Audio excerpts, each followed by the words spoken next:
November 1st, 1700. Madrid. The King of Spain is dying. There is no heir.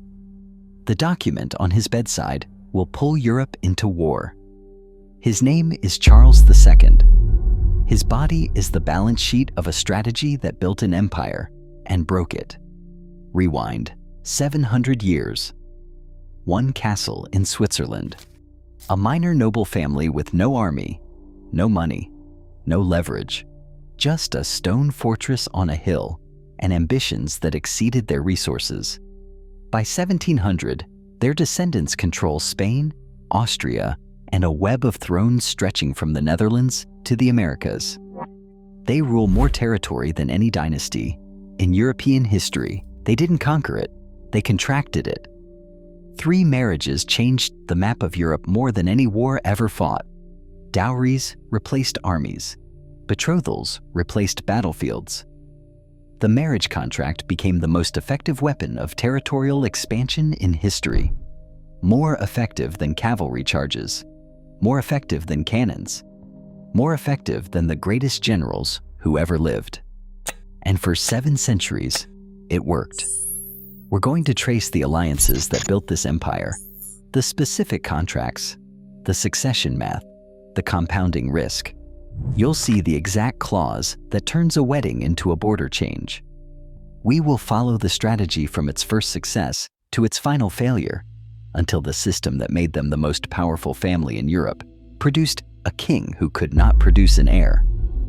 This is how the Habsburgs conquered a continent without armies, and how one missing heir turned their marriage web into a trap. The Habsburgs understood something that took other dynasties centuries to learn. War is expensive. War is unpredictable. War drains treasuries and devastates populations, and war kills the sons you need to inherit. Marriage costs a dowry. A significant sum, certainly, but nothing compared to fielding an army for a decade. Marriage is negotiated in advance. The terms are written down. The outcomes are specified in contracts, reviewed by lawyers and witnessed by priests. And marriage produces heirs who inherit both sides. Your bloodline sits on their throne. Their treasury becomes your treasury. Their army becomes your army. The math is simple. If your daughter marries a king, your grandson sits on that throne. No sieges. No treaties negotiated from positions of weakness. No dead soldiers rotting in foreign fields. No widows. No orphans. No destroyed cities requiring reconstruction. Just patience and fertility. Just contracts and ceremonies. Just ink on paper instead of blood in the dirt. Rudolf of Habsburg, a minor count with a single castle and modest lands, was elected king of the Romans in 1273. Not because he was powerful, because he was not. The electors picked a harmless placeholder, someone they could control, someone who would not threaten their own positions. They handed him a crown, and he turned it into a pipeline. Rudolf did not fight for territory. He married for it. He placed his children into strategic houses across the German lands. His daughters married princes. His sons married heiresses. Within 2 generations, the Habsburgs controlled Austria, one of the wealthiest and most strategically located territories in Central Europe. They had transformed from Swiss landlords into archdukes, from regional nobodies into imperial contenders, from a family no one had heard of into a dynasty everyone had to reckon with. But Austria was just the foundation, the starting capital, the proof that the system worked. The real expansion required 3 deals that would reshape the entire continent. Deal 1. 1477. Maximilian of Austria marries Mary of Burgundy. Burgundy controlled the Low Countries, which are now Belgium, the Netherlands, and Luxembourg. This was the wealthiest trade region in Europe. It had cloth manufacturing that supplied half the continent, banking houses that financed kings and popes, and a commercial engine that powered European commerce. It had more wealth per square mile than anywhere else on Earth. When Mary's father, Charles the Bold, died in battle with no male heir, She inherited everything. Every guild, every port, every counting house, every acre of the most productive land in Northern Europe. Maximilian did not conquer the Netherlands. He did not besiege Antwerp or Brussels. He married them. One signature on a marriage contract, one ceremony in a cathedral. The richest territory in Northern Europe transferred to Habsburg control without a single soldier dying. Deal 2. 1496. Philip the Handsome, Maximilian's son, marries Joanna of Castile. This is the jackpot. The deal that transformed the Habsburgs from a major European power into a global empire. Joanna's parents were Ferdinand and Isabella, the Catholic monarchs who finished Spain's unification and funded Columbus. When they died, their daughter inherited Spain, its Italian territories in Naples and Sicily, and the entire New World. Silver mines in Peru and Mexico, shipments measured in vaults, not sacks. An empire spanning oceans that no European had known existed a generation earlier. Philip died young, possibly from typhoid fever, possibly from playing too much tennis in the heat. Joanna was declared unfit to rule, possibly legitimately due to mental illness, possibly conveniently because her father wanted to retain power. Their son Charles inherited everything: Spain, Austria, the Netherlands, the Americas, kingdoms in Italy, claims across Germany. One teenager controlled more territory than any European since Charlemagne, perhaps more than Charlemagne himself ever did. Deal 3. 1521. Ferdinand, Charles's younger brother, marries Anna of Bohemia and Hungary. The Ottomans had just killed the Hungarian king, Louis II, at the Battle of Mohacs in 1526. No heir survived him. Ferdinand's marriage contract, signed 5 years before the battle, included a succession clause. Standard Habsburg practice by this point. If the Hungarian line failed, Ferdinand had a legal claim. When the throne emptied, he claimed it. The claim was contested, and Hungary fractured under Ottoman pressure, but the contract gave the Habsburgs the legal foothold they needed. Hungary, Bohemia. The entire Eastern Front against the Ottoman Empire was acquired through a wedding that happened 5 years before the battle that made it relevant. The Habsburgs had purchased insurance against a war they did not even know was coming. 3 marriages, 3 generations, half of Europe. The 3 marriages cost less than a single military campaign and gained more territory than a century of warfare. This was not luck. This was not coincidence. This was not divine favor. This was a system. The Habsburgs did not hope for favorable succession. They engineered it. Every marriage contract included inheritance clauses specifying what happened if either party died without heirs. Every betrothal was a contingency plan covering multiple scenarios. Every daughter was an insurance policy waiting to pay out. Every son was an asset to be deployed where the returns were highest. There is a saying attributed to the Hungarian king Matthias Corvinus watching Habsburg expansion with alarm. "Let others wage war. You, happy Austria, marry." He meant it as an insult, a suggestion that the Habsburgs were cowards who would not fight for what they wanted. The Habsburgs made it their motto. They inscribed it on buildings. They repeated it in diplomatic correspondence. They turned contempt into doctrine and mockery into strategy. Was this the smartest power strategy in history, or the most fragile? By 1550, the Habsburg system was operating at full capacity. The returns were staggering.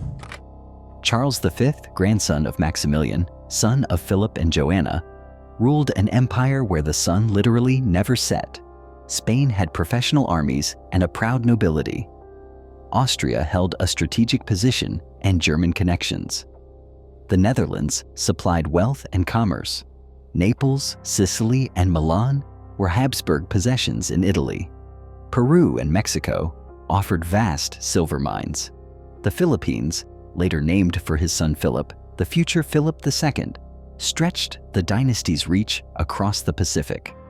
From Manila to Madrid, from Lima to Antwerp, the Habsburg flag flew over more territory than any European had ever controlled. The real problem with empires is governing them. Charles spent his reign traveling between crises like a firefighter who owned too many buildings. Protestant revolts in Germany threatened to tear the Holy Roman Empire apart. Ottoman sieges in Hungary pushed against the eastern border every summer. French wars in Italy drained men and money for decades. Colonial extraction in the Americas required administrators, soldiers, and ships. He was the richest man in the world, and he was constantly borrowing money from Italian and German bankers to fight fires on 4 continents simultaneously.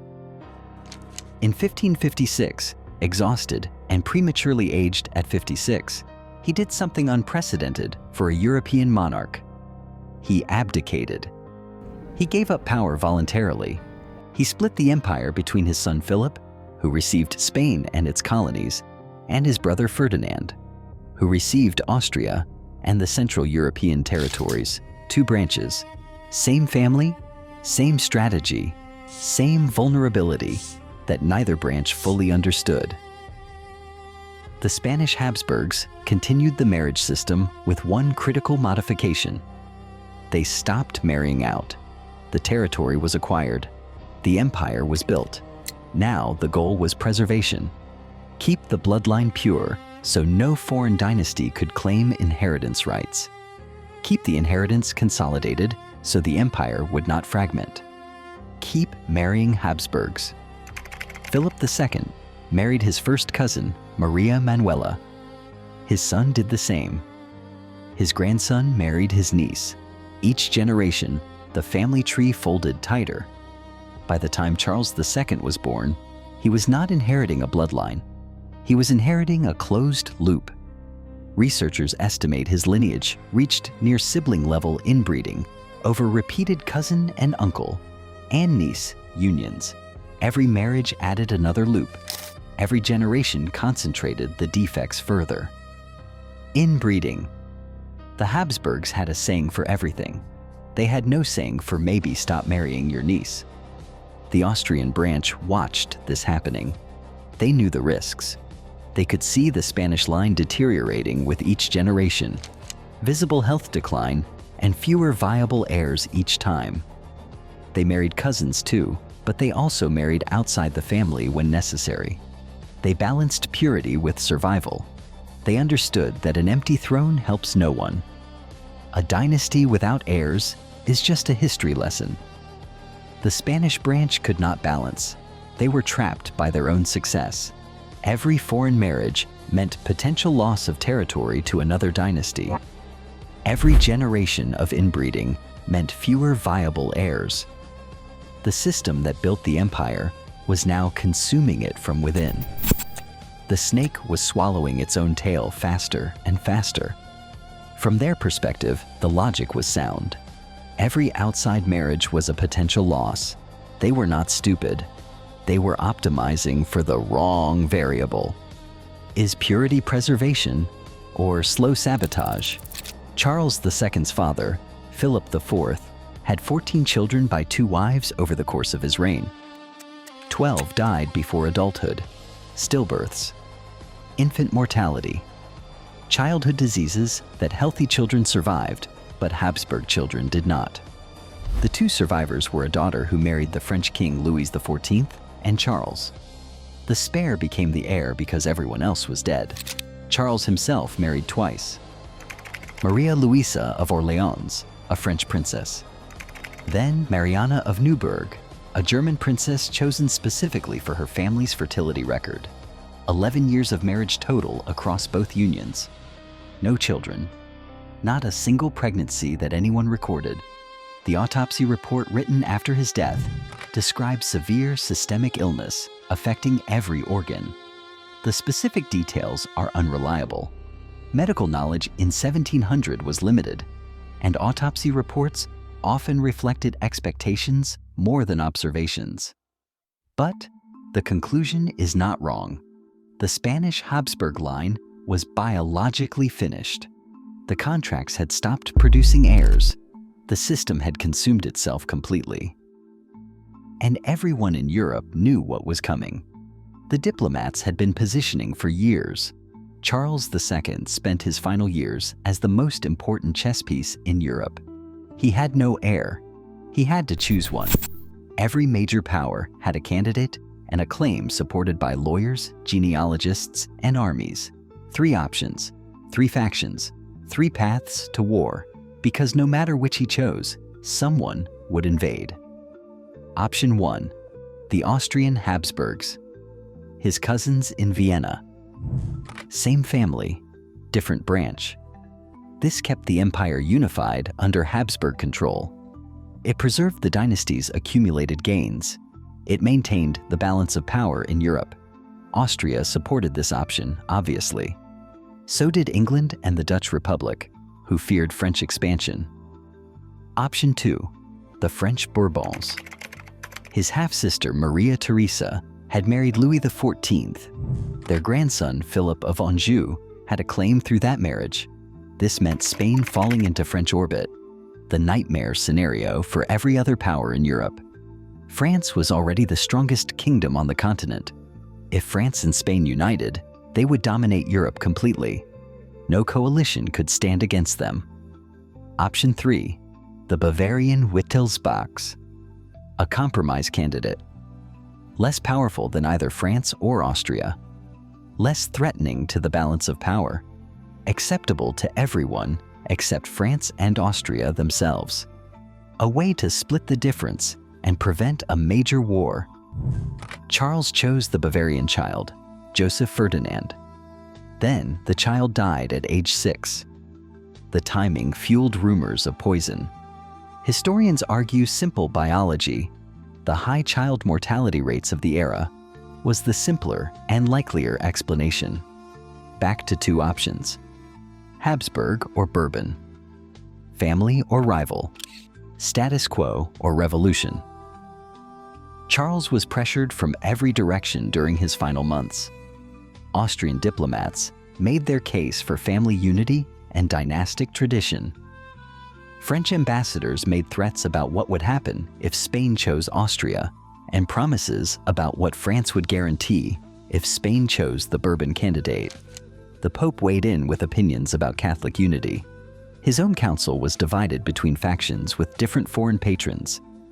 His wife, a Habsburg from the Austrian branch, pushed constantly for Vienna.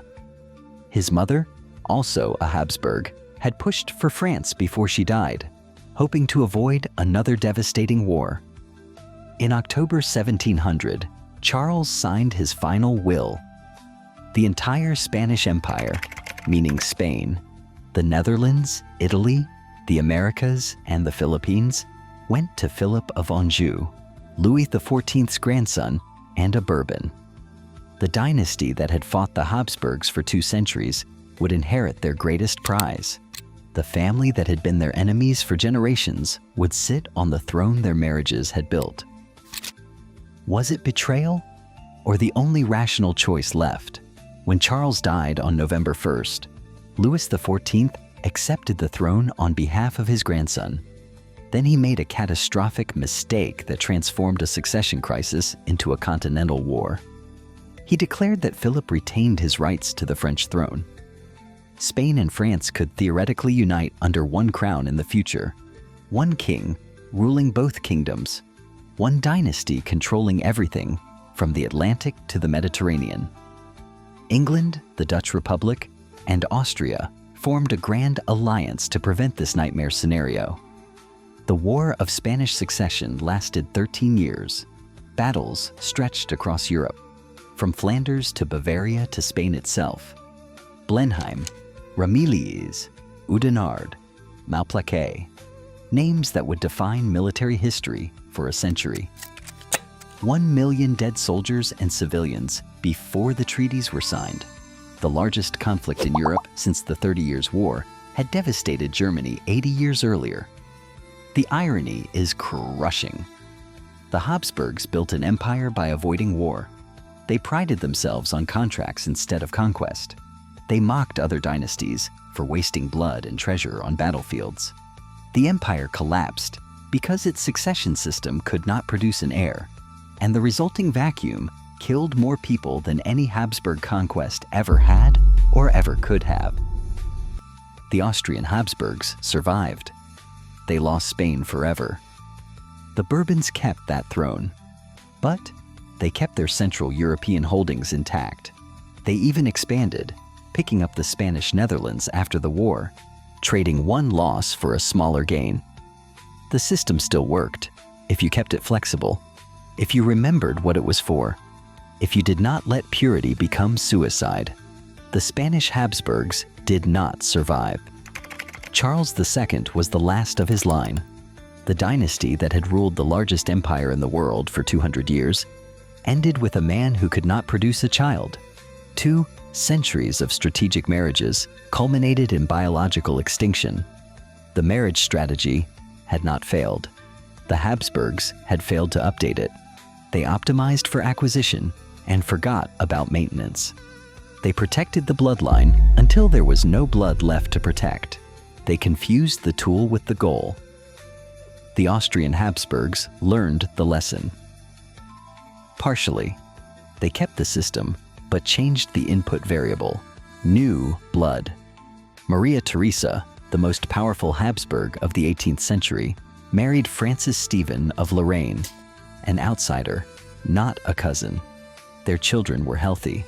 Their dynasty continued. She deployed them like assets.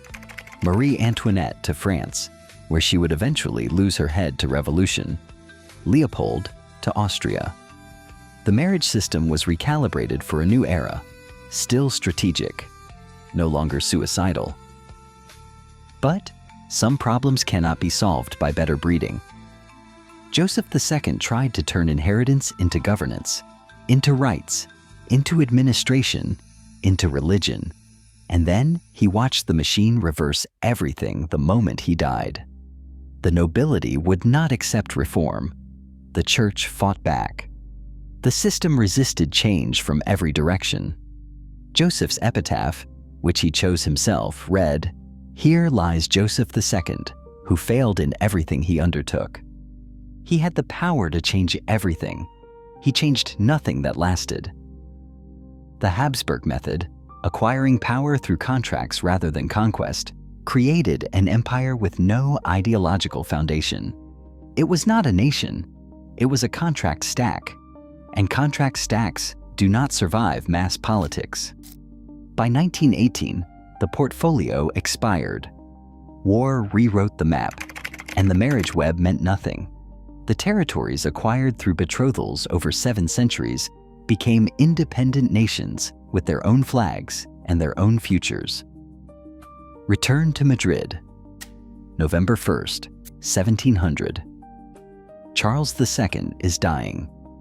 The document on his bedside will determine which grandson of which marriage inherits which empire. 3 generations of succession engineering have produced a king whose health could no longer sustain the line. The Habsburgs did not fail because marriage was a bad strategy. It was a brilliant strategy. It worked for 700 years. They failed because they forgot what the strategy was for. Acquisition without adaptation. Expansion without evolution. Preservation without renewal. They built a system so effective at gaining territory that they never developed the tools to manage what they had gained. They perfected the art of getting and forgot the art of keeping. 700 years, 1 castle to half the world.